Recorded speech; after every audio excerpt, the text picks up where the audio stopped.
오늘 로마서 1장 18절 이하의 말씀, 우리는 구원이 필요한 죄인입니다라는 제목으로 은혜 나누고자 합니다. 사람마다 차이가 있기는 하겠지만 많은 사람들이 몸의 이상 증상, 자각 증상을 느낄 때 내가 혹시 큰 병에 걸렸으면 어떡하나라고 염려하면서도 정작 빨리 병원에 가서 진단받기는 주저합니다.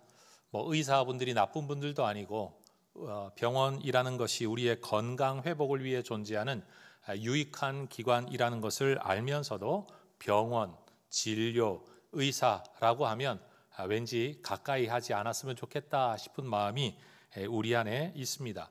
더군다나 내가 문제가 있다고 느끼고 있는데 분명히 그 문제가 무엇인가를 찾기 위해서 검사실 이곳저곳 옮겨 다니면서 특별히 검사 결과가 좋지 않다는 이야기를 확인받고 듣는 것은 더더군다나 참 힘든 일입니다.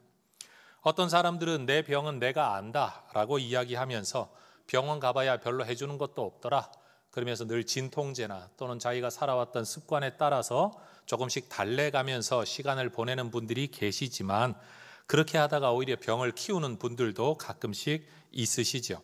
사소하고 작은 병이야 어떻게 잘 참으면 자연 회복력에 의해서 나아질 수 있겠지만 심각한 질병은 생활 습관을 잠깐 교정하거나 진통제 정도로는 해결할 수가 없는 겁니다. 저는 이것이 우리의 영적인 모습에서도 비슷하다라는 생각을 합니다. 세상은 자기가 진정한 인생의 문제 가운데 있다라는 것을 알지 못하거나 아니면 안다고 할지라도 이것을 해결할 능력이 없다가 보니까 인생은 다 그런 거야. 사람들 다 그러고 사는 거지 라고 하면서 그냥 넘어갈 때가 많습니다. 그러나 성경은 우리가 죽음이라는 병에 걸려 있고 그 죽음이라는 병이 나타내는 여러 가지 인생의 증상들이 우리를 힘들고 괴롭게 하고 있는데 그러고 사는 것을 하나님이 원하시는 게 아니라 고침받을 수 있다고 우리에게 말씀을 하십니다. 하나님은 우리에게 구원을 주기를 원하신다라고 디모데전서 2장에서는 분명히 이야기하고 있습니다. 그런데 우리 인류는 하나님 그 구원을 주기를 원하시는 하나님 앞에 나오기를 싫어합니다. 왜 그럴까요? 하나님이 주신다는 복, 구원, 영생은 받고 싶지만 하나님 앞에서 내가 드러나는 것, 하나님 앞에서 나를 낮추는 걸 싫어하기 때문입니다. 다시 말해 병은 낫고 싶은데 병원 가기는 싫고 병은 낫고 싶은데 의사가 이래라 저래라 하는 말 듣기 싫고 병은 낫고 싶은데 살아왔던 습관 고쳐야 된다 이 말 듣기가 싫은 거죠. 사는 건 사는 대로 살아가면서 병은 낫고 싶어하는 이 이중적인 마음이 우리의 본심인 것처럼 영적으로도 똑같다라는 겁니다. 천국이 있다면 여러분 천국 가고 싶어하지 지옥 가고 싶어하는 사람이 누가 있겠습니까? 구원이라는 게 있다면 구원을 받고 싶어하지 나는 싫어요 할 사람이 누가 있겠습니까? 그런데 좋은 건 다 받고 싶어하는데 중요한 건 지금 나를 고치고 싶어하지 않는 거죠. 지금 내 삶과 달라지기를 원치 않는 겁니다. 모든 사람이 어느 정도 허물이 있다는 건 다 인정합니다. 그렇다고 내가 성경이 말할 정도로 영원히 죽을 죄인이다 라는 말이 그렇게 듣기 좋은 말은 아닙니다. 저는 중학생 때 교회를 처음 나가서 죄에 대한 설교를 듣는데 마음이 참 거북했어요. 여러분 제가 교회를 나가면서부터 죄를 회개해야 된다, 회개해야지. 제 머릿속에 아무리 생각을 해도 어렸을 때 초등학교 때 여러분 돼지 저금통 배를 따가지고 동전 꺼내서 초콜릿 사 먹은 거 그 정도는 기억이 나는데 야, 이 죄가 지옥 갈 죄인가? 라는 생각 때문에 여러분 죄에 대한 설교를 들으면서도 사실은 마음속에 그렇게 편치 않은 생각들을 가지고 있었습니다. 지금껏 하나님 안 믿고도 잘 살아왔는데 하나님 뜻을 운운하면서 아니 원래 몰랐던 하나님의 뜻인데 그 뜻에 대하여 내가 알든 모르든 죄를 짓든 범하지 않든 무슨 문제가 되나 생각들을 했었죠. 더군다나 교회 모이기만 하면 죄인이라고 자꾸만 몰아붙이고 억지로 회개시키고 억지로 울게 만드는 수련회는 더더욱이나 저는 부담스러웠습니다. 근데 여러분 알코올 중독 문제를 치료하기 위한 모임에서 여러분 이 알코올 중독에서 벗어날 수 있는 첫 번째 단계를 뭐라고 이야기하는가 하면 내가 알코올에 대하여 무력하다라는 사실을 먼저 인정하라라고 이야기를 합니다.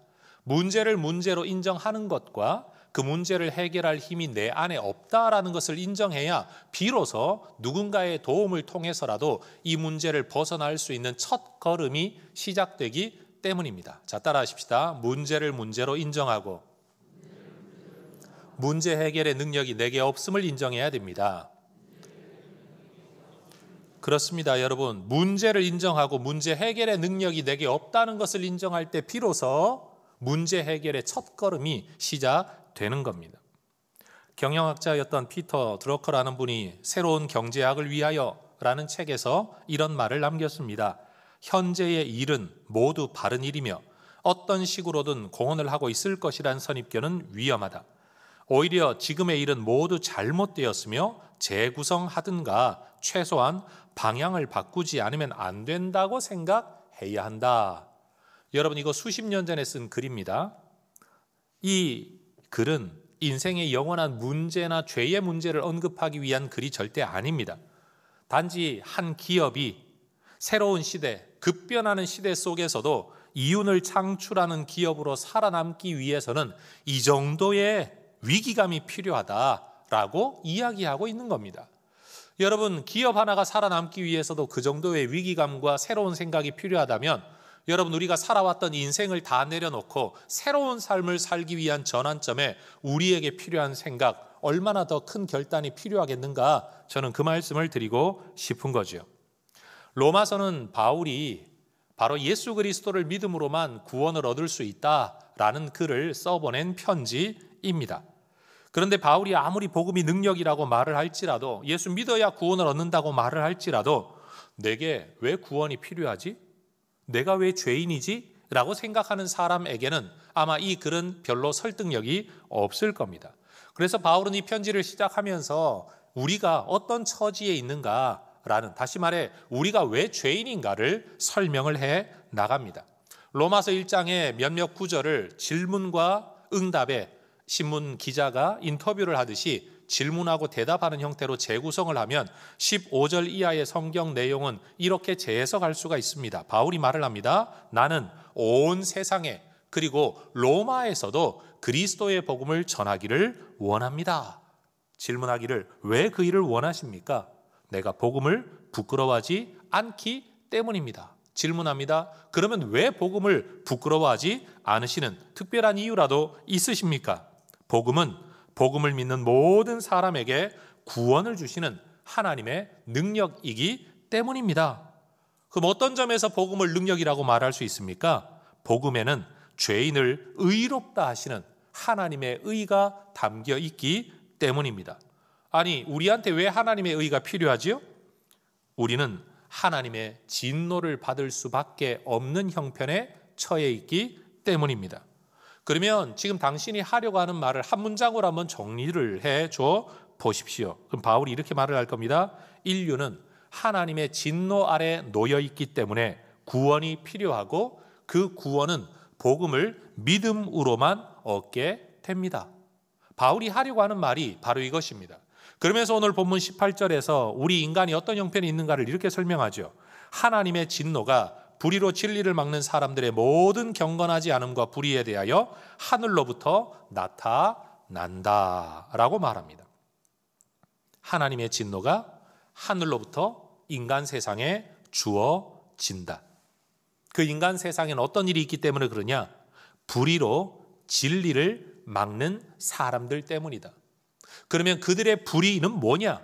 경건하지 않음, 그리고 불의로 말미암아 살아가는 사람들이다. 경건하지 않음과 불의가 무엇인지는 제가 설교를 진행하면서 조금 더 설명을 이어가도록 하겠습니다.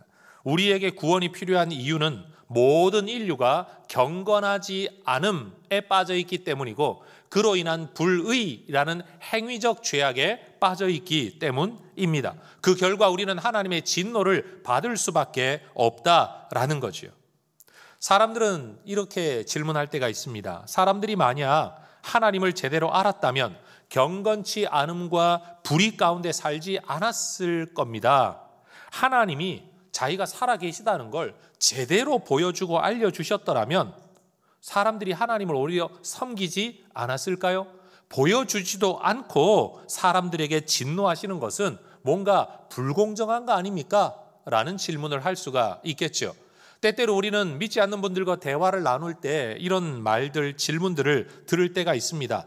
아니, 전도를 받고도 믿지 않으면 그건 자기 책임이라 지옥 가든 말든 책임질 수 있지만 예수 그리스도와 복음에 대하여 듣지도 못한 사람들이 영원한 지옥, 진노 가운데 빠진다는 건 뭔가 합당치 않은 것이 아닌가라는 질문, 그런 말들을 우리가 들을 때가 있죠.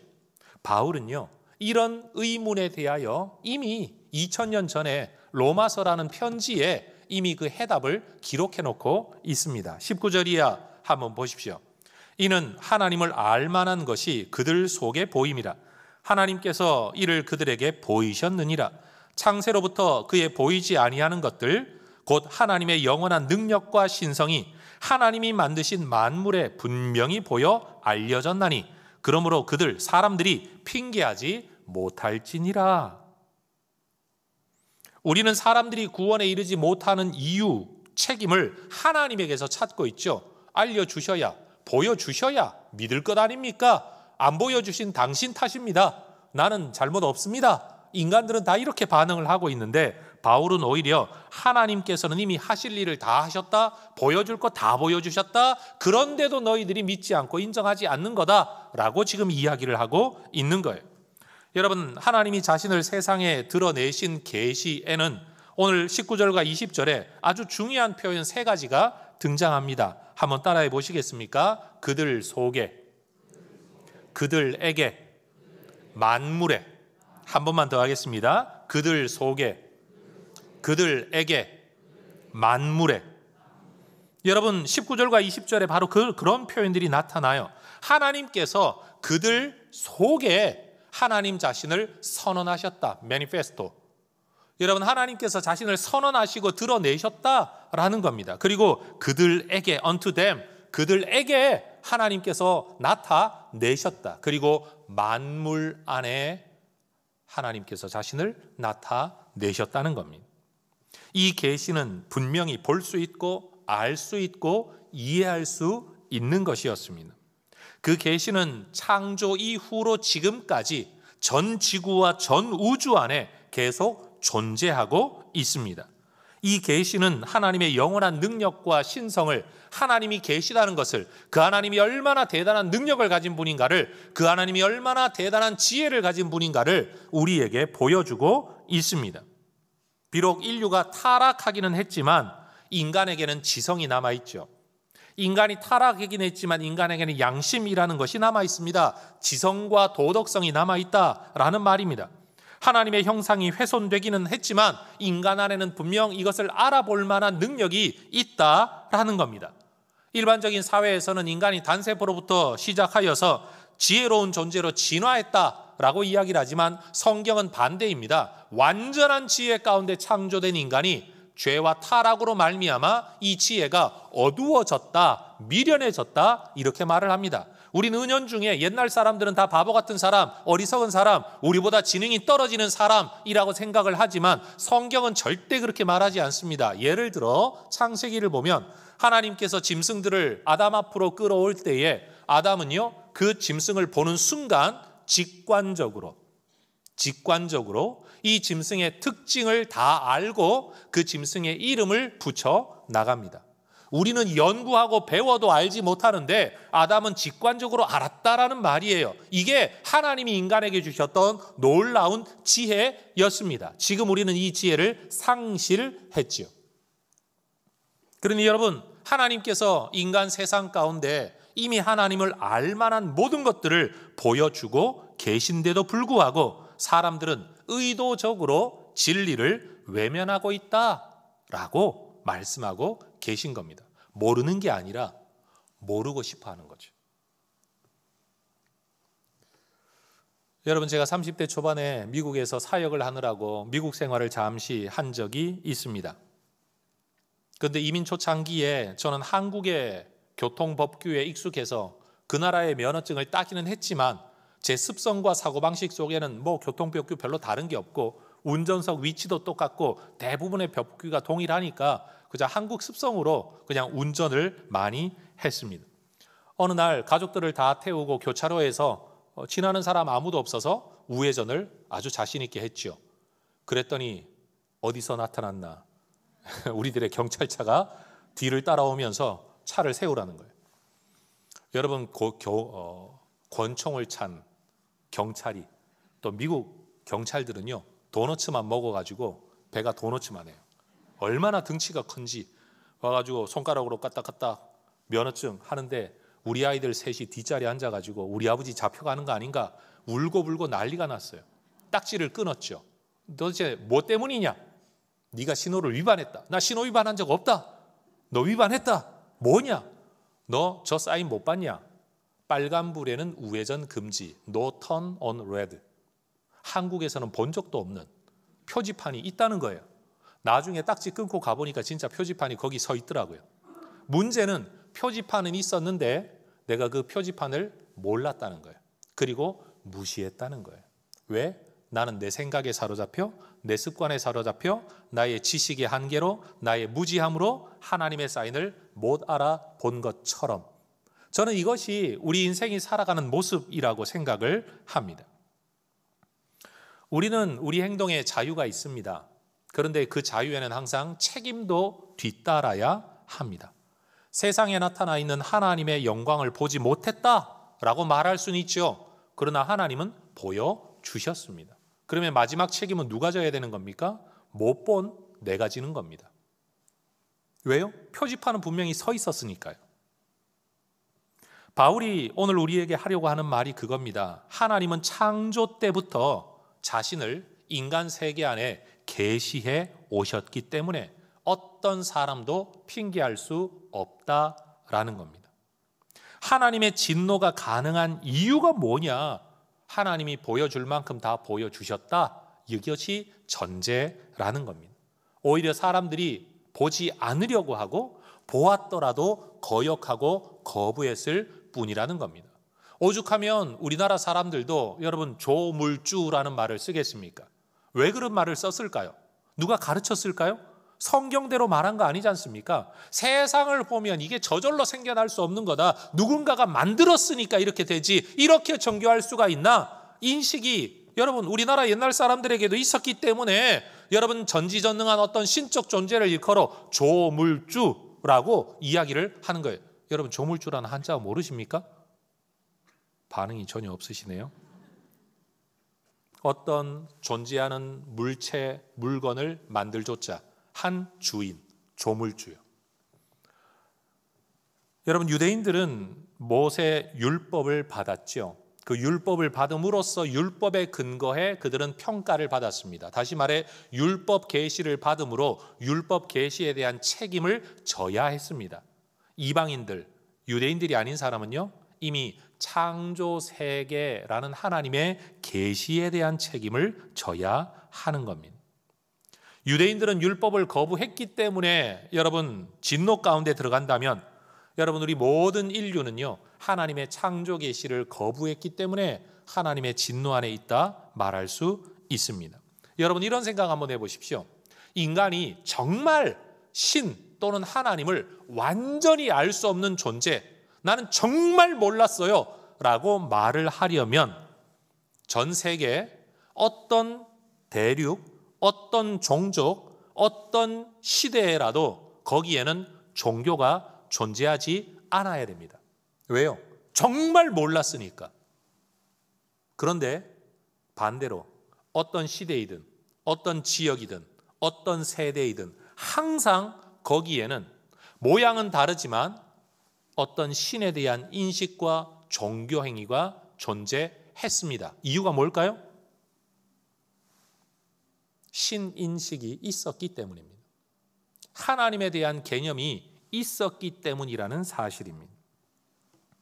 사람들이 하나님을 거부하고자 하는 이 본질적 죄성, 이것은 여러분 우리의 인간 속에서 이렇게 나타납니다. 하나님, 성경이 말하는 하나님은 배척하면서도 내가 원하는, 내가 기대하는 어떤 신은 있으면 좋겠다 라고 말하는 이율배반적인 모습에서 인간의 죄성과 본성이 더 강력하게 드러납니다.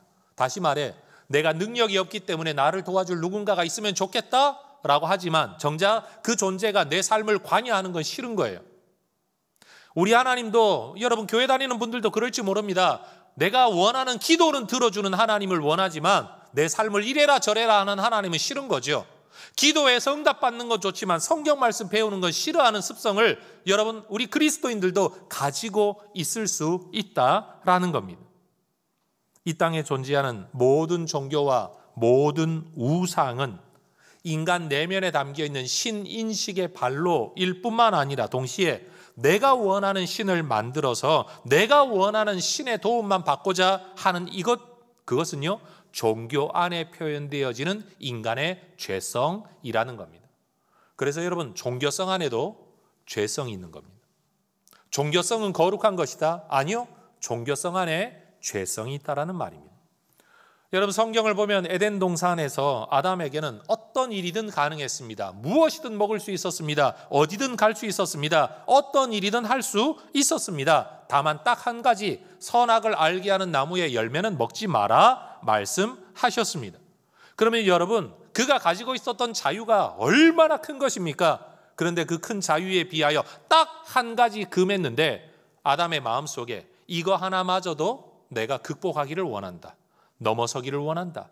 그것마저도 먹어라 말라 하는 누군가가 아니라 내 뜻대로 살기를 원한다. 이게 인간의 마음속의 중심이었고 동기였어요. 그 결과로 선악을 알게 하는 나무의 열매를 아담과 하와가 먹었다라는 거죠. 선악을 알게 하는 나무 앞에만 서면 나는 누군가의 권위 아래 있는 존재다라는 것을 사실은 깨닫고 인정해야 되는데 내가 하나님의 권위 아래 있는 존재다라는 것을 인정하기보다는 오히려 반대로 나 하나님처럼 되고 싶어 라고 생각을 한다라는 거예요. 그 마음이 죄성이에요. 그 마음이 죄의 본질이라는 사실입니다. 오늘날 예수를 믿는다고 말하는 우리에게도 사실은 이 마음은 그대로 남아 있습니다. 예수 믿는다고 이 본성과 죄성이 없어지는 게 아니죠.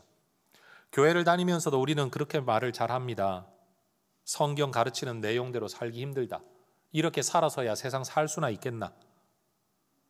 여러분 며칠 전에 신문을 보니까 사람들에게 조사를 한 결과가요. 결혼 전에 동거가 가능하다라고 생각하는 사람들이 전 연령대 통틀어서 보편적으로 60 몇 %나 된다라는 거예요. 그게 이 시대 사람들의 그냥 사고방식이에요. 여러분 이런 사고방식 속에 있는 사람들에게 목사인 제가 설교하기를 혼인을 귀히 여기고 침소를 더럽히지 말며 여러분 이런 성경을 하나님의 뜻이라고 설교를 하면 여러분들은 어떤 생각을 할까요? 여러분 그 60 몇 %가 교회 밖에 사람 조사한 거 절대 아닙니다. 교회 안에서 조사해도 그만큼 나옵니다. 여러분 혼전 동거 또는 혼전 성관계 비율이 교회 안에 있는 사람이나 바깥에 있는 사람이나 차이가 없다는 사실을 기억해야 됩니다. 여러분은 거룩하게 앉아있지만 우리의 윤리의식은 세상 사람들과 별반 다르지 않다는 것은 모든 통계와 리서치에서 나오는 보편적인 결과입니다. 그런 우리가 하나님의 말씀을 들을 때 무슨 생각을 할까요? 번거롭다 이거죠. 내가 원하는 돈 벌도록 도와주시고 건강하게 도와주시고 문제 해결하도록 도와주시는 하나님은 내가 좋아하지만 이런 성경 구절 가지고 이래라 저래라 하고 이 시대에도 맞지도 않는 가치관을 가지고 우리에게 가르치는 것은 듣고 싶지 않다는 게 오늘날 교회를 다니는 사람들이 가지고 있는 사고방식이라는 겁니다. 예수 믿는 이유가 뭡니까? 본질적인 죄성의 문제를 해결할 길이 없기에 우리는 구원받을 수 없기에 오직 예수 십자가만을 통해서 구원 얻을 수 있다고 믿는 게 예수 믿는 것 아닙니까? 그런 사람들이 예수 믿는다고 모여 앉아서 또 하는 일이 뭐냐? 예수 안에서 하나님의 주권 안에서 살아가겠다라고 마음 먹는 것이 아니라 오히려 세상과 똑같이 하나님의 능력을 힘입어 죄성을 극복하는 게 아니라 하나님의 능력을 힘입어 죄성을 만족시키려고 그렇게 살아가고 있다는 사실이에요. 시편 2편 2절과 3절에 이런 구절이 있습니다. 세상의 군왕들이 나서며 관원들이 서로 꾀하여 여호와와 그의 기름 부음 받은 자를 대적하며 우리가 그들의 맨 것을 끊고 그의 결박을 벗어버리자. 사람들이 그렇게 말을 한다는 거예요. 그런데 여러분, 이런 말은 군왕들과 관원들만 하는 말이 아니라 사실 오늘날 우리가 하고 있는 말이죠. 뭔가 속박되는 거 끊어버리자, 제약받는 거 끊어버리자, 누가 이래라 저래라 하는 거 끊어버리자. 목사가 되었든 장로가 되었든 집사가 되었든 권사가 되었든 부모가 되었든 선생이 되었든 우리를 두고 이래라 저래라 하는 건 다 끊어버려야 된다. 그게 여러분 이 시대가 가고 있는 방향성입니다. 하나님을 하나님으로 인정하지 않고 피조물을 피조물로 인정하지 아니하고 피조물이 조물주의 자리에 서려고 하는 것, 그러한 사고방식으로 살아가려고 하는 것, 성경은 이것을 죄, 경건하지 않음이라고 말을 하고, 이 경건하지 않음에서부터 모든 종류의 불의한 행동들이 나타나는 것이고 그 결과 우리는 하나님의 저주를 받을 수밖에 없다라는 것이 로마서가 우리에게 가르쳐주고 있는 내용이라는 겁니다. 여러분, 사람들은 하나님을 모르는 것이 아니라 모르고 싶어 합니다. 하나님을 모르는 것이 아니라 알고 싶어 하지 않는 겁니다. 스프롤이라는 학자가 이런 말을 했습니다. 신약 성경은 불신앙이 지적인 원인들에서 나온다기보다 도덕적이고 심리적 원인에서 나온다고 가르칩니다. 문제는 이성적인 존재들에게 하나님의 존재를 납득시킬 만한 충분한 증거가 없다는 데 있는 것이 아니라 이성적인 존재들이 선천적으로 하나님의 존재에 대한 반감을 가지고 있다는 데 있습니다. 한마디로 하나님의 본성은 사람에게 맞지 않으며 인간이 원하는 욕구나 소원의 대상이 아닙니다. 사람의 욕구는 여호와께서 존재하시는 것보다 존재하지 않으시는 것을 바랍니다. 다시 말하면 인간의 본성은 뭐냐? 하나님이 없으면 좋겠다 하는 게 인간의 본성이라는 겁니다. 아니, 목사님, 사람들이 그렇게 신을 찾고 종교를 찾는데요? 그런데 그 종교를 들여다보세요. 자기 의지를 가지고 인간의 삶을 통제하는 신이 아니라 신의 능력을 가지고 인간을 그저 도와주기만 하는 신, 그런 신을 기대할 뿐이에요. 사람들은 하나님의 주권 때문에 하나님을 좋아하지 않습니다. 왜냐하면 하나님의 주권이 나의 자율성을 부정한다라고 생각하기 때문입니다. 사람들은 하나님께서 거룩하시기 때문에 하나님을 싫어합니다. 하나님의 거룩하심 앞에 설 때마다 우리가 죄인으로 드러나기 때문입니다. 사람들은 하나님께서 모든 것을 알고 계신다, 전지하신다라는 것도 좋아하지 않습니다. 왜요? 내가 보여주기 싫고 알려주기 싫은 것까지 다 드러나는 그 모습이 싫기 때문입니다. 사람들은 하나님이 변하지 않는 불변하신 하나님이라는 것도 좋아하지 않습니다. 왜요? 하나님의 주권이 불변하고 하나님의 거룩하심이 불변하고 하나님의 전지하심이 불변하고 하나님의 뜻이 변치 않기 때문에 변치 않는 그 하나님께 내가 맞추는 게 힘들다고 여기기 때문입니다. 그러니 여러분, 하나님에 대한 모든 신지식과 진리는 죄 가운데 살아가는 사람들에게는 불편하기 이를 데가 없습니다. 하나님에 대한 이야기를 하면 할수록 거북합니다. 역겹습니다. 참지를 못합니다. 답답합니다. 그것은 진리를 몰라서가 아니라 진리를 받아들이고 싶지 않기 때문입니다.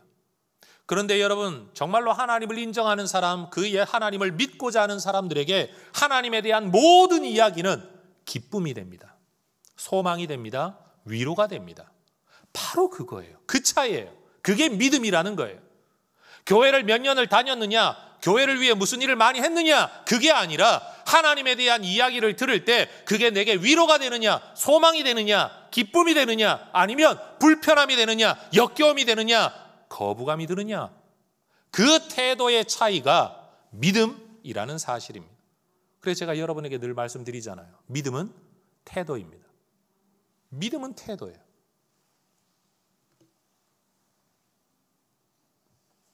사람들은 진리를 모르는 게 아니라 진리를 부정하고 거부하려고 하는 것이죠.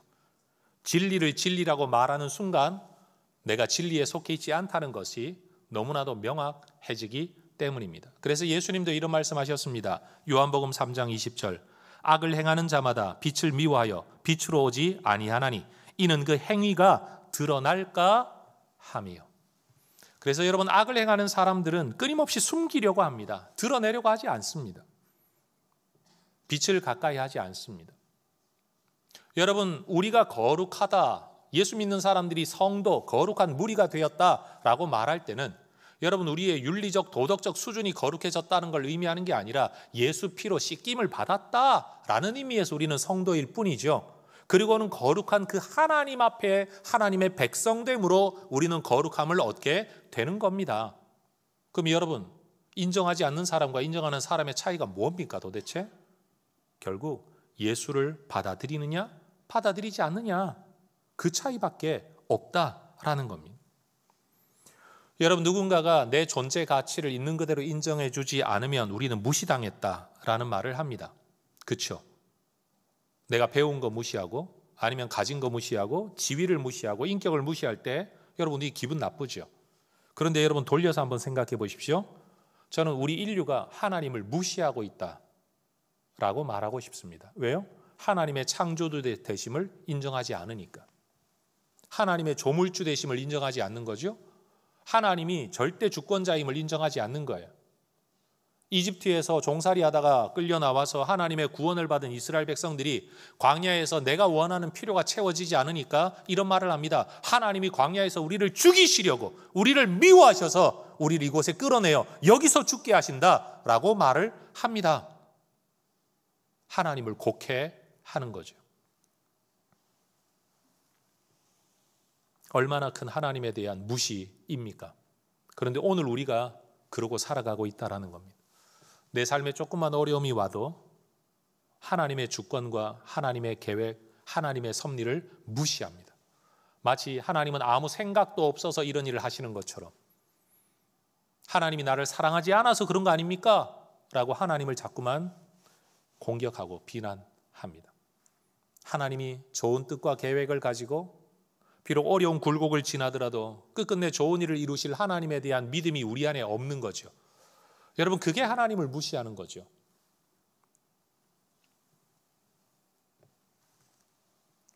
우리는 하나님을 위한 것이다 라는 말을 하면서도 때로는 하나님과 정반대되는 길을 걸을 수 있습니다.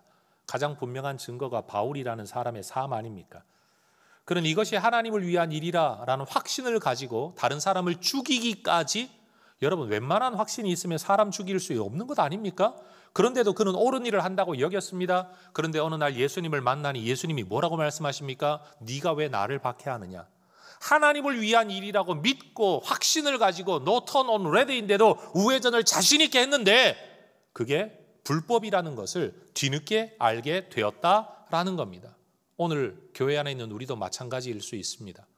나는 내 믿음 가지고, 내 신앙 가지고, 내 가치관, 내 생각을 가지고 이게 옳다, 그래야 된다라고 하고 있는데 하나님께서 너 왜 나를 핍박하느냐 하실 만한 일들이 교회 안에 얼마나 많겠습니까? 교회를 바로잡아 보겠다고 여러분 의협심을 가지고 외치고 소리를 치는데 여러분, 오히려 그것이 누군가를 상처 입히고 누군가를 실망하게 하고 낙담하게 하고 하나님께서 슬퍼하실 만한 일이 될 만한 일들이 왜 우리에게는 없겠냐라는 거죠.